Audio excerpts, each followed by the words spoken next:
Have you ever wondered what would happen if you completely quit sugar for 30 days? You might think, I could never do that. But what if you did?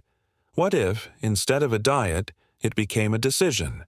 A quiet, stubborn, maybe even desperate decision from deep inside of you. A moment where you were just tired. Tired of the cravings. Tired of the noise in your head. Tired of chasing sugar like a reward you never actually earned. What if what you really wanted wasn't a smaller waistline, but peace, clarity, freedom, in a world dripping with sugar, hidden in sauces, yogurts, protein bars, even salad dressings? You've been trained not to question it. Sugar is comfort. It's memories. It's celebration. But it's also inflammation. It's energy crashes, mood swings, poor sleep, skin issues, brain fog. This journey? It isn't just about losing weight. It's about taking back control, reclaiming your mind, your mood, your body. So, what really happens when you stop eating sugar for 30 days? Let's take this one day at a time. 1. Withdrawal is real.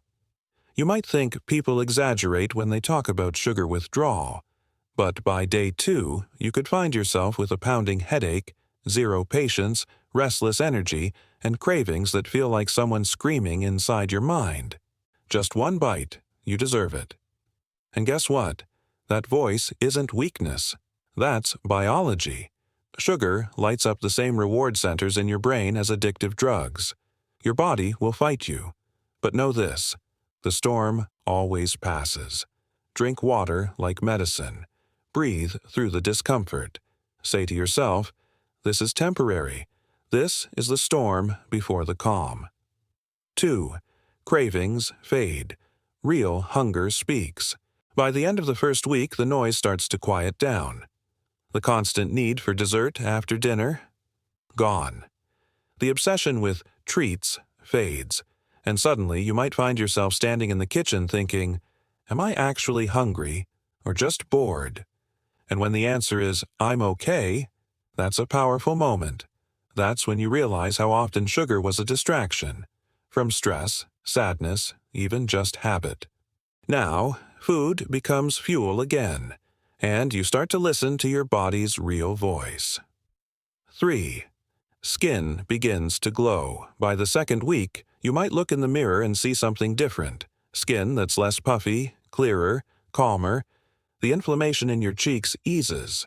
Your eyes brighten. Even your jawline becomes more defined. That's because when you stop triggering insulin spikes, your skin gets space to heal. People may start asking, did you change your skincare routine? Nope. You just stopped feeding the fire. 4. You sleep better and dream again. Before this journey, maybe you'd wake up every night around 3 a.m., tossing, turning, staring at your phone, overthinking everything. But around day 15, something changes. You fall asleep faster, stay asleep longer, and you wake up refreshed, not groggy. Even better, you start dreaming again. Vivid, cinematic dreams that feel like your brain is finally rebooting. This is what happens when your blood sugar stabilizes. No crashes, no cortisol surges, just real rest. 5. Your energy levels stabilize. You used to think you had energy. Coffee in the morning, sugar in the afternoon, maybe another cup of coffee by 4 p.m. Sound familiar? But now, without sugar, your energy becomes calm and steady. No more roller coasters, no more jittery highs and crashing lows, just focus, stability, presence.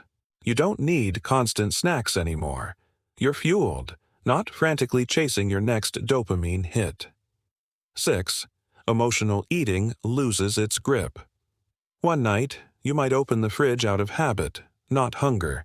Usually, you'd reach for something sweet. But now, you pause, you listen, and you feel something strange. Silence. Food no longer holds emotional power over you. Sugar was your go-to for comfort, boredom, celebration, stress. Now, you're learning to feel your feelings, talk, walk, breathe, cry even. but not numb, and that's when you realize you're healing. 11. Weight loss becomes a bonus, not the goal. You're not counting calories.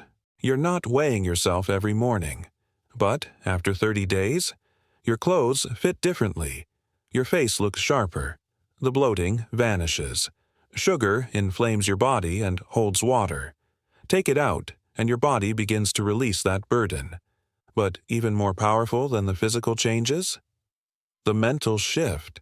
You're not obsessed with the number on the scale anymore. You're focused on freedom. 8. Your mind clears like a sky after a storm.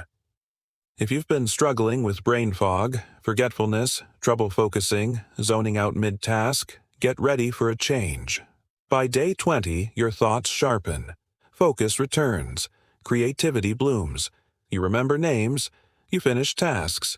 It feels like someone cleared the windshield in your mind. You're not just surviving. You're alive again. 9. Social events become empowering. At first, it's awkward. Everyone's eating cake and you're sipping herbal tea. But then you realize no one really cares what you eat. They care about how you show up. You're no longer hiding behind food. You're present. You're connecting on a deeper level. And laughter, real connection, feeling fully there. It's more satisfying than sugar ever was. 10. You rebuild self-trust. By the end of the 30 days, you'll notice something surprising. Pride. Not ego-driven pride, but deep, quiet alignment. You said no to something hard, and you did it. You kept your word to yourself, and in that, you unlocked a new kind of confidence, the kind that says, I trust myself again. So, what happens when you quit sugar for 30 days? You detox your body. You clarify your mind. You reclaim your emotions. And, most of all, you meet a version of yourself you didn't know was possible. This isn't about perfection. It's about presence. Not about never eating sugar again, but about realizing you don't need it to feel alive, safe, or worthy. If this message resonated with you, hit subscribe. Leave a comment below. What's your relationship with sugar like right now? Have you tried something like this before? What was the hardest part? What surprised you most? And if you're considering starting this challenge yourself, know this: it will be hard.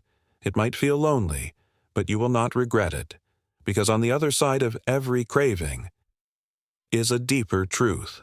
You are already enough. You don't need to be sweet to be loved. You don't need sugar to shine. Freedom begins with a single word: no. And maybe, just maybe, that word could change your life too.